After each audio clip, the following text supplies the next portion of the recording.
Hey guys, welcome to Motoroids. My name is Vipul, and as promised, we are bringing back user reviews. And today we have with us a good friend, Alakh Asthana, and he drives the Tata Nexon.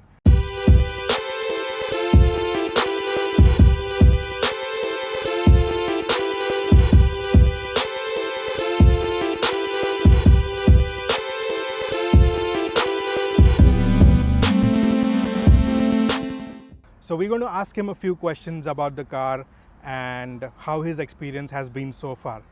Welcome to Motoroids, Alakh. Hi Vipul, thank you so much for having me, brother. So Alakh, can you tell us something more about yourself and what car were you driving before you bought the Nexon? Sure, so let's go one by one, okay? So I am Alakh Asthana and I work with Course 5 Intelligence as their pre-sales lead. And so yeah, that's what I do. And prior to driving the Nexon, I was driving a humble 2008 i10. Okay, so yeah, so that is something I was pretty underpowered. Okay, and so I think you've seen that car, you've Yes. experienced it's not the grand i10, it's the really old, the taxis of of i10s is something that I was driving. So, And if yeah. I'm not wrong, you still have that car with I you. still have it. Yeah, I Okay. still have it. And can you tell us a little about your commute? How is your daily, traveling like? How much do you use the car? So this car typically, so there is no daily commute because of work from home. Okay, however, during the weekends we do step out quite a bit, and occasionally we go out on long drives. Okay, and very recently I did Bombay to Bombay to Mulshi, Mulshi to Pune, Pune to Bombay again, and to Igatpuri for some other official work, and to Bhiwandi to a couple of warehouses and something like that. And so yeah, you could say like I spanned in like 400 kilometers at a stretch as well. Okay. When you owned the i10, Yeah. what was your criteria to choose your next car? So prior to the i10, so there are a couple of things that mattered over here. So the i10 doesn't have a great suspension, number one. Okay, number two, it's quite underpowered. So when I wanted to upgrade, the first thing that I wanted a turbocharged car. Now I know within my budget range, I could not really afford something that pushes me back my seat, against my seat. And I was okay living with that. But I definitely wanted something turbocharged. So that was a primary criteria. Okay, because naturally aspirated ones, especially in the 1.1 and in the 1.2 region, okay, typically where we really operate, or typically where I was operating, was not something, was not something. So I did not want to spend so much of money and then go from a 1.1 naturally aspirated to a 1.2 naturally aspirated and pay like 7 or 8 lakhs more for maybe 100 cc extra. So what was the budget that you had set? So I had set a budget of somewhere around 8 or 9 lakhs. Okay.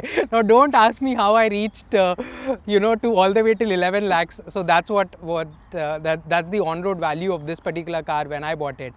Okay. So what happened is that, as I told you, that I wanted a turbocharged car. Okay. And it so happened my options were really limited. Number one, I had the Polo, okay, which was the 999 turbo Yes. TSI, as you know.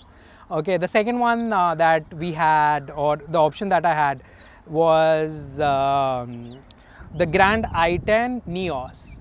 Polo, I don't know, at that particular time, my awareness about Volkswagen as a brand was low, but I would have considered it seriously as well. Okay, so I did not consider Polo very aggressively at that time. So that was out. Okay, so the i10 Neos was out. So around the same time, the i20 was launched. Right. Right, if you remember, we were having some conversations Yes, around the same. yes. Right, and we went to see the i20, and we went there, and this guy gave us a quote of 10.21 lakhs. Okay, for a 1.2 naturally aspirated one. And I'll have to probably shell out even more money for the IMT plus The turbo. IMT plus turbo. I did not want to go for a technology, or I did not want to go for a product that was not fully tested in the market. Okay, and that's one of the reasons why I dropped the Altras as well. Okay. Now when we were buying the i20, it really opened our eyes. Ki yaar, you were already spending 10.21 lakhs. If we spend a little more, we can go one segment higher. So Okay. that's the entire journey of buying the Nexon. So from what you've told me, I understand that you've been looking at hatchbacks. Yes. And so probably this is the price the Nexon fits in is pretty close to what you would get in a hatchback as well. Is that Absolutely, absolutely. So it's quite an upgrade to an hatchback, right? And so what happened is that it really brought us to the sonnets and the venues and to that particular category. And the Nexon was on the roads for a very long time. It looked very beautiful on the roads. The BS4 looks pretty nice. The BS6, I find it pretty nice as well. And I love the color as well. Yeah, I think every second or third Nexon is a foliage green one if you see on the roads.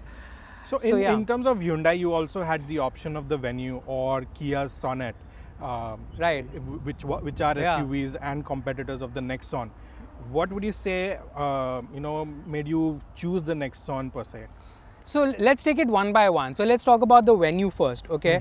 The first thing about Venue is that, of course, it completely I just didn't like the look and feel or the boxy look of the Venue. All right, it might be, but it's just a personal choice that it was not a very attractive looking car. Okay. The second reason what happened with Sonet was that, of course, I wasn't treated that well in the showroom. Okay. And the second thing is that the rear seats were very small. So, and when we went to see the Nexon, we experienced that it's a lot of car for that much amount of money. Correct. Right? Yes. If you go to buy probably a Toyota Corolla CNG in the second-hand market, it's a lot of car for that much amount of money, right? So we considered all of that, and I think for 11 lakhs, we really exceeded our budget. We really exceeded a segment as well. But that's what the car buying process is, right? Yeah, you always like exceed one segment above your aspiration. Great. So can you tell us more about the car? What variant is it? What fuel type? And why did you choose this variant? Yeah, sure. So here's the thing, right? As in, there were a couple of things, that my family wanted, and like for example, first is of course the rear seat armrest. After the rear seat armrest, I think the height adjustable seat is something which was very aspirational. And there's something that I realized after buying the car, that this particular car, or the XZ Plus, has probably everything that you need. Okay, so there aren't too many upgrades that you need to do. You don't need to touch the electricals. It has an 8-speaker Harman system, okay, which is pretty pleasing. The interiors are two-tone. We'll get inside the car and you'll get the dashboard feel is very premium. The seats are pretty premium. The seats are the same across the board, and the center layout is very pretty, okay. And more or less the features that you could probably think of adding or probably accessorizing are already there. Okay. At least fundamentally, some of them work, some of them don't work. We'll talk about that later. Like for example, the fog lamps are there. The fog lamps are useless. All right. Like you have the low beam, but the low beam is of 55-watt bulb, and it's not that effective. Okay. But we'll talk about that more once we get there. Let's talk about the dealership experience now. Right. What was your experience like? I mean, we've heard a lot of stuff on different forums, but as a customer, what was your experience like? Can you tell our viewers what was your personal experience like? Was it pleasant, or did you have any hassles with the dealership? A lot of calls back and forth, or was it a seamless experience? So I got the car in 7 weeks flat. Okay. From the time you booked it? Yeah, and around the 5th or the 6th week, it was allocated to me. Okay. So I was amongst and of course, I bought it around February. So the demand for Nexon was not picked up as much as it is right now. So I was amongst the fortunate ones, and I got the car within 5 or 6 weeks. It was invoiced pretty early, but then delivery took a little bit of time, probably a week more because of the registration and the loan and so on and so forth. I had a pretty pleasant experience. I would be lying if I tell you that I did not. And I bought it from Indrajit Motors. Andheri one, yeah. And I had a pretty good experience. I had 1 or 2, known contacts over there. They were very transparent with the process. They gave me a good deal. Okay. They gave me good insurance deal as well. Okay. And I was pretty happy with them. Okay, tell us more about the driving experience. Actually, what we can do is we can get into the car. I'll take the questions inside. Sure, let's roll. That's all right? Yeah.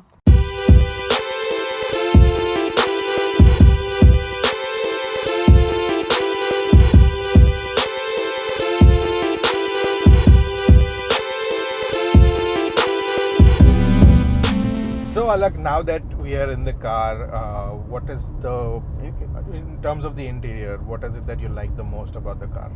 So I think I like a lot of. I think interiors are one of the key factors why I chose this car. Okay, the higher variants, especially mine, which is an XZ Plus, okay, has this beautiful dark grey and black, two-tone layout to it, which looks extremely beautiful. It looks extremely nice. I always wanted a car with light interiors because it makes the car look brighter. All right. You can take a page from a Toyota Corolla if you want.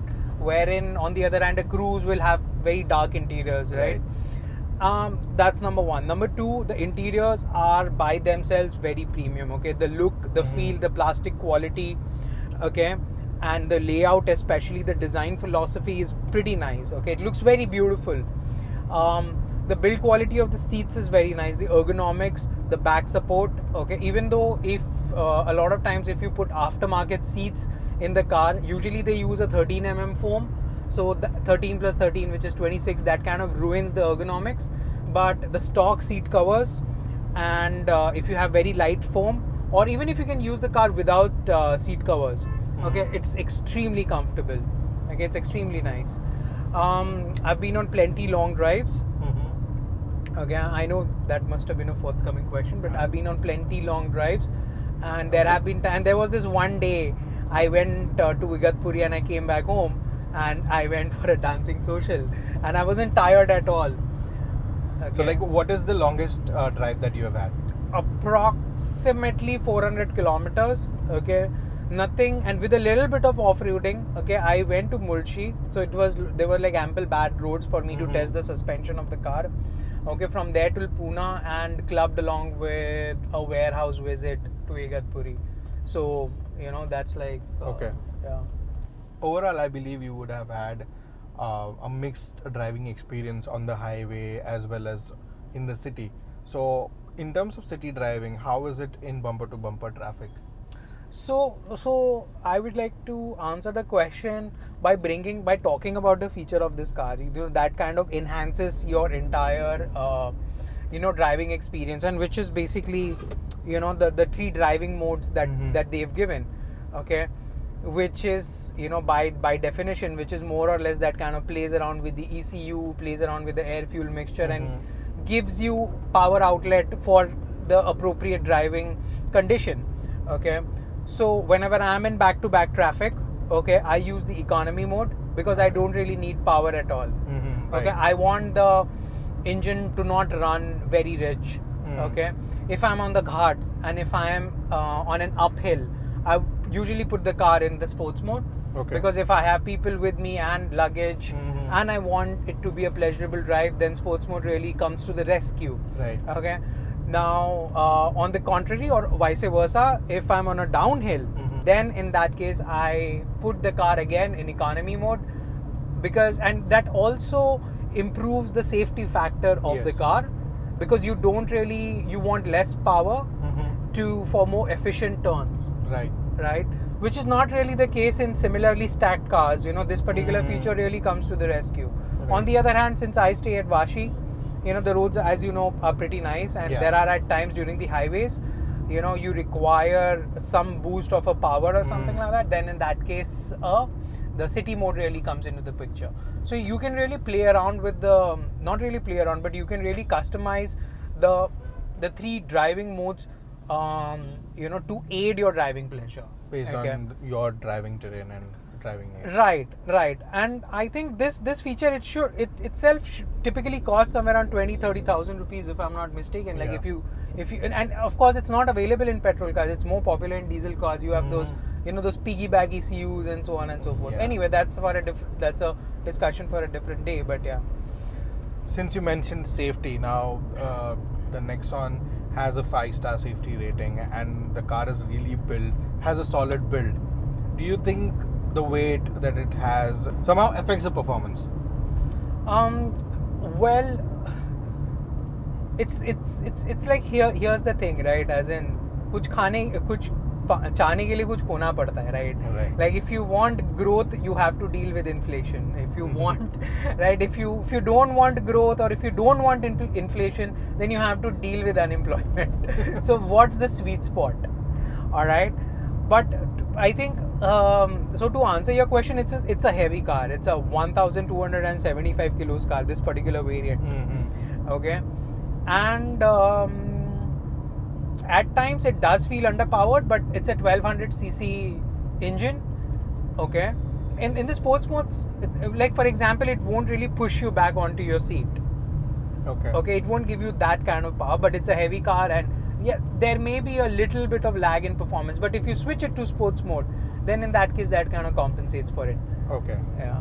So like there hasn't been any time where you have felt that the car is lacking performance? I feel at times when I'm on the highways or something, I personally don't drive very fast. Okay. Yeah, that's there. But a slightly more pickup would have been helpful, even in sports mode in the higher gears, in the higher rev range. So to maneuver and overtake. Yeah, but I guess that's not a fair ask. Okay. Because when you're paying, if that's the case, buy a diesel with 260 Newton meters of torque, which is there in sports. All right. But would you say it does the job? It does the job very well. It does the job. I think as compared to a naturally aspirated one, the turbo is very efficient. The car is tuned really well. Okay. There are times wherein, even though it's a petrol, you don't really require that many gear shifts. Okay. It does the job really well. Again, it's a turbo based car. You're not supposed to lug it. You're supposed to drive it in higher RPM. Okay. But even in lower RPM, it will not really knock or, it won't really go ahead and ruin your driving pleasure. So it's tuned really well. That's there for sure. What about the gearbox? Like, are you happy with? Slightly hard. No, I'm not. Okay. I think, see, again, like I still remember, all right, I think one of my mentors used to say, like, you go to an organization and if you ask them about the cafeteria or about the food, they'll always criticize it. All right. Similarly, I think with this particular car, the gearbox is slightly hard. It does improve slightly after a few thousand kilometers, but initially it's very hard. Okay. You cannot compare it with a Hyundai. I have an i10, so I can talk about that. You cannot compare it with a Hyundai, or you cannot compare it with a Maruti Swift for that matter. Okay. And I think Tata has this reputation, right? They still have an AMT. They don't have a DCG or a DSG or a torque converter. Okay. Their 5-speed gearbox is an historical one, as you know. Their 6-speed gearbox is a bit hard. So I guess that I'm willing to look it. The gear throws are slightly longer. Okay, they can be shorter. They require slightly more effort. So how many kilometers have you clocked on the car, and how long has it been since you have owned this car? So I have clocked approximately 4,300 kilometers. It's been a little more than 6 months that I've owned this car. And has it been serviced? Yeah, it's been serviced twice. And what would you say about the service experience and the service cost?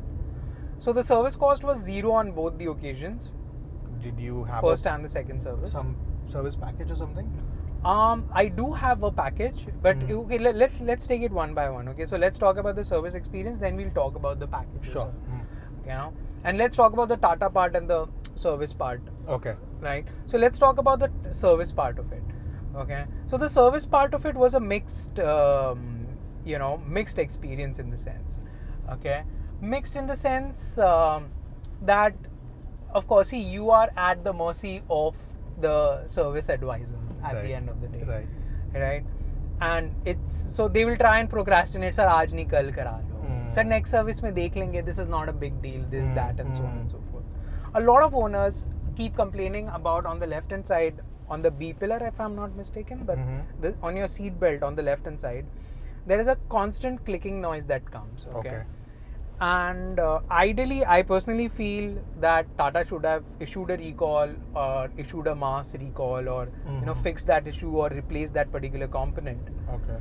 Okay, because a lot of owners are saying that. Was your issue fixed though? Yeah, in my second service it was fixed. Okay, it was fixed. However, a lot of people in the WhatsApp group do complain that the issue does crop up again after a few more kilometers. So I still have my fingers crossed. Okay, I'll see how that appears, or if hopefully it does not appear. Okay. Yeah. So that's on the service part. So let's talk about the Tata service part. Tata is very meticulous when it comes to customer complaints. So if you do have to make a certain follow-up. They're probably not at a Toyota level, okay, or any of the JDMs or the Japanese manufacturer level. They're not that. You do have to go ahead and persist them a little bit, but for any serious issues, they make it a point to go ahead and ensure that your complaint is addressed. Okay. So that's a positive element as far as owning a Tata is concerned. Okay. So many people have this preconceived notion, Indian gaadi hai, Indian brand hai, after sales service, how will it be, and so on and so. So I think one can be relaxed about it. Okay. Especially in Bombay. Okay, the service centers are pretty nice. Okay. I get it serviced from Riddhi and from Heritage. Okay, and I plan to give it in Heritage shortly. But for the first two experience, with Riddhi, they were pretty nice. Nice. So yeah. So I think there were constant follow-ups from the top management. Okay. Oh, that's good. Yeah. There were constant follow-ups. They shared an escalation metrics with me. Oh, nice. There is a certain element of fear that the customer service advisors have, as well as the service centers have, that follows an escalation.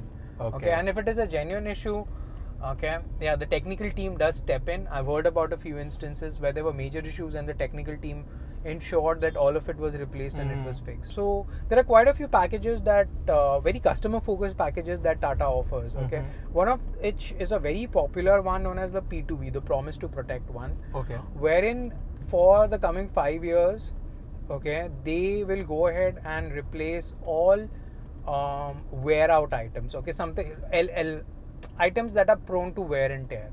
Okay, I'll give you a certain example. I think the rotors, the power window rotors, okay, wipers, brakes, okay, the clutch system.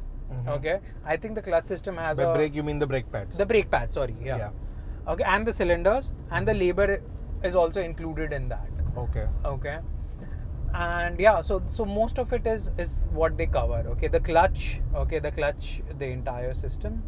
Okay, I think the clutch has a limit of 50,000 kilometers. Okay. They won't. I am not sure. Don't quote me on that. But I feel 50,000 kilometers, for a warranty on clutch or for a replacement on clutch plate, I think it's something which is not unreasonable. The service packages are pretty affordable also. We have talked about a lot of positives. What is it that you don't like inside the car? Okay, if you purely talk about the interiors of the car, for example, you can see this section. All right, the fit can be better.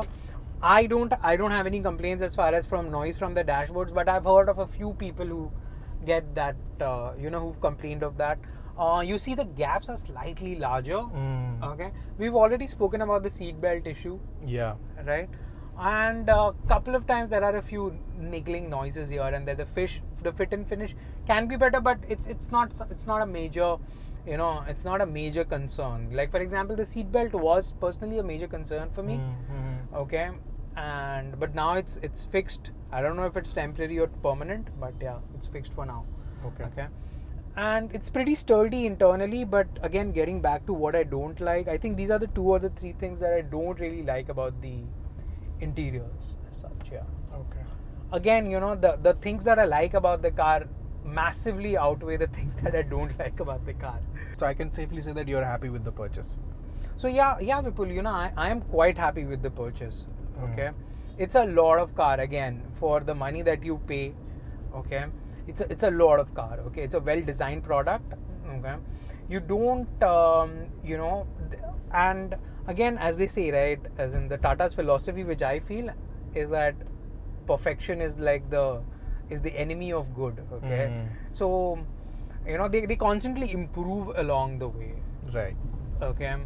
And from the few years back, and you'll constantly have updates. Like for example, recently everybody had an issue with the infotainment system, but that got resolved. The seat belt, it did get resolved. Okay. and a few of the AMT owners had issues. All of it was getting resolved. So things are getting resolved, things are getting improved, and that's probably the reasons why the sales numbers speak for them. I did not test drive the car before buying it. Wow. I just ran on because it was during the COVID times, and correct, yes. they were not really giving test rides. I did not have any friends who owned Nexons. Okay, but I did have maybe one or two friends who owned Polos. I did get an idea of the power after driving their cars. Nevertheless, I think I'm pretty happy with the purchase, and so are a lot of people who we interact with as part of the community. So Mumbai Nexonites, the sticker that you see over here, all right, is a very strong and a very powerful community of Nexon owners in Bombay. Okay. In fact, just day after tomorrow, we have our first meetup at Igatpuri. Oh, nice. Okay. I'm guessing by the time the video comes out, the meetup would have already happened, and I can share a few photographs with you, and you can attach it at the end of the video if you can. Okay, so the community really comes along, the community really helps. We help each other, we talk, we interact, we go on drives. Okay, we know which accessories are compatible, which accessories are not compatible. Okay, and there are older owners who give advice on what should be done, what is not advisable, and of course, there's always this one guy who's trying to scam you in an accessory shop or something like that. And we also have tie-ups. So basically, it's basically a lot of people-to-people helping and interaction that is taking place. And that has also really helped me a lot in, maintaining my car, knowing more about it, being more educated about it, And as far as, not doing the things that might impact warranty, okay? Because, the car ownership enthusiasm, you've experienced it, yes, and especially at the start of the few months is very high. Yeah.